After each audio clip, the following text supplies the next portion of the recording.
வருத்தப்படாத வாழ்வு சங்கம். அதுல அவரும் தானே ஹீரோ. இல்லண்ணே, அவர் இல்லண்ணே, அவர் வந்து உங்க ரோல் பண்ணோம் அப்படின்ற. அவர் ரோல் யாரு? போஸ். நீங்க கேளுங்கண்ணே, போஸ் பாண்டியா யாரு நான் பண்ணுவா? தம்பி நானே பண்ணிடுறேன். Double role, double action. எங்க 2 பேருக்கு ஏதாவது இல்லடா. இப்போ சொல்ற நாடகம்லாம் வச்சு பார்த்தா ஏதோ நாங்க வந்து சின்னதா ஒரு பையன் வந்திருக்கான். ஸோ இவ்வளோ நாள் இந்த பயணத்தில் இன்னைக்கு ஒரு பயங்கரமான ஒரு ஹீரோவா சூரியனை மாறி இருக்காரு. ஸோ சூரியனை தமிழ் சினிமாவோட ரொம்ப முக்கியமான 2 ஹீரோஸ் உங்கள் பக்கத்தில் இருக்காங்க. 2 பேர்ட்டேருந்தும் ஒரு விஷயம் எடுத்துக்கணும் அப்படின்னா என்ன எடுத்துப்பீங்க? ஹீரோ சூரிய அவர்கள் சேதோனன்ட்டு ஒரு விஷயம் எடுத்துக்கணும், எஸ்கேனன்ட்டு ஒரு விஷயம் எடுத்துக்கணும்.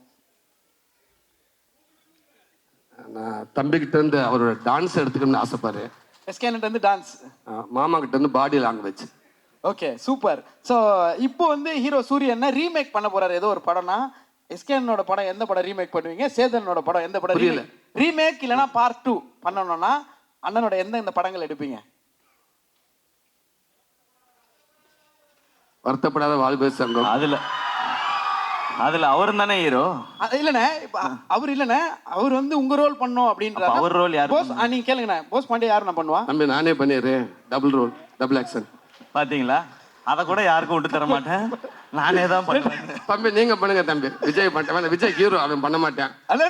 நீங்க வேற ஏன் தம்பி அடுத்து வளர்ந்து வர காமெடி பண்ணட்டும். சரி, ஓகே ஓகே.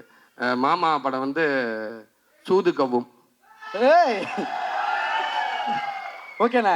கூடு விட்டு கூடு போயிறாரு சூரியண்ண. ஒரு நாள் எஸ்கேனோட பாடியில உடம்புல இருந்தீங்கன்னா என்னென்ன பண்ணுவீங்க? ஒரு நாள் சேதனோட உடம்புல இருந்தீங்கன்னா என்னென்ன பண்ணுவீங்க? போயிட்டு ஒரு 10 புடி தம்பி உடம்புக்கு போன்ற ஒரு 10 புடி சட்டை போல டக்குன்னு அட்வான்ஸ் வாங்கிட்டு வந்துடுவேன். ஆமாம், எல்லாம் ஒரு எப்படி ஒரு 2030 வரைக்கும் டேட் இருக்காது. எல்லாம் பெரிய அமௌண்ட் வாங்கி பேங்க்ல போட்டு நான் பாட்டுக்க போய் நறுக்குன்னு உட்காந்துக்கிருவேன்.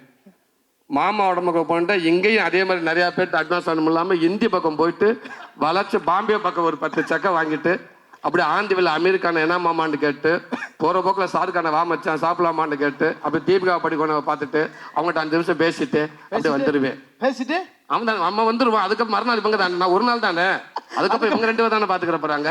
ஏன்னா அதுக்கப்புறம் அவங்க பேச அவங்க பாடு.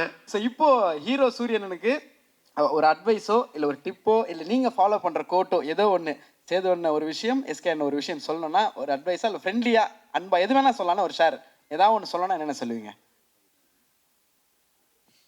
சேதோன்னு ஒரு விஷயம். நான் தான் பெரியவரோ. இந்த கேள்வி ஆரம்பிக்கும் போது ஏதோ நாங்கள் ரொம்ப சீனியர் மாதிரியும் இவன் ஏதோ எல்லாம் ஒன்றா வந்து தான். அட்வைஸ்லாம் ஒன்றும் இல்லை. இந்த எஸ்கே டிராவல்ஸ் ஒன்று வந்து ஒரு ஏதோ ஒரு பயம் ஓரத்தில் இருக்குன்னு நினைக்கிறேன். உனக்கு தேவையே இல்லை. அப்புறம் உண்மையில நிறைய பேர் பேரன்பு வச்சுருக்காங்க. தொழிலில் சின்சியராக பண்ணாதவங்களுக்கு தான் பயம் இருக்கணும். ரொம்ப நேர்மையாகவும் சின்சியராக பண்ணுற ஒருத்தர் தொழில் என்றைக்குமே விடாது. நீ வாழ்க்கை நல்லா இருப்பேன். நன்றி. பயம் அவசியம் இல்லாது.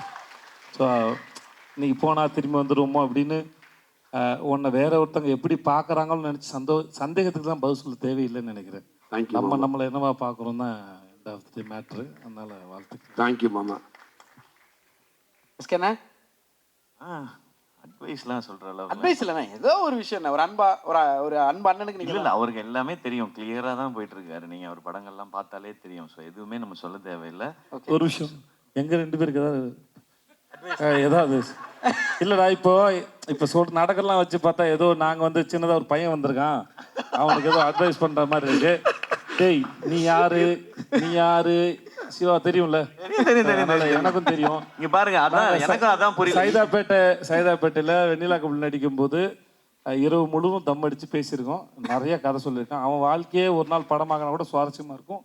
இதுக்காக சொல்ல, நிஜமா அவன் லைஃப் வந்து ரொம்ப இன்ட்ரெஸ்டிங்கான ஜேர்னி அவனோடது. அதனால எங்க 2 பேருக்கும் இந்த இளைய தலைமுறைக்கு ஏதாவது அறிவுரை கொடுத்துட்டு போங்க. கண்டிப்பா நீங்க அவரை தான் கேட்கணும். அவர் ஈஸ்ட்மேன் கலர்ல இருந்து நடிச்சுக்கிட்டு இருக்காரு. அவர் நீங்க அண்ணன இல்லண்ணே, நம்ம சொல்ற சின்ன குழந்தை நட்சத்திரமா அறிமுகமாகி தம்பி போஸ்ட் பண்ணி கூட வந்திருக்காரு தம்பி. அதனால அண்ணன் தான் அட்வைஸ் சொல்லணும். நான் அண்ணன் எதுனாலும் அட்வைஸ்லாம் இல்லை. இன்னும் நீங்க மேலும் எவ்வளவு உயரத்துக்கு போனாலும் கருப்பா லீனா ஒரு கதை நாயனா மாறணும்னு எப்பயுமே விட்டுறாதீங்க. ஏன்டா அவனை எங்க போனாலும் கூட கூட்டிகிட்டே போயிருக்கேன். இதை நான் சொல்வேன். ஒரே ஒரு ஃபைனல் ஆசை. சூரியனோட ஆஃபீஸில் ரொம்ப முக்கியமான ஒரு 2-3 ஃபோட்டோஸ் மட்டும் இருக்கும். இப்போ எடுக்கக்கூடிய ஒரு புகைப்படமும் கண்டிப்பாக ஒரு ஆஃபீஸில் வரணுன்றது எங்களோட ஆசை. அந்த சைடு உங்களோட அன்பு மாமா, இந்த சைடு அன்பு தம்பி, 2 பேரும் உங்களுடைய அன்பை ஒரு அழகு முத்தமா சூரியன் எனக்கு ஒரே நேரத்தில் கொடுத்தீங்கன்னா அதை விட ஒரு ஸ்பெஷல் மொமெண்ட் எதுவும் இருக்காது.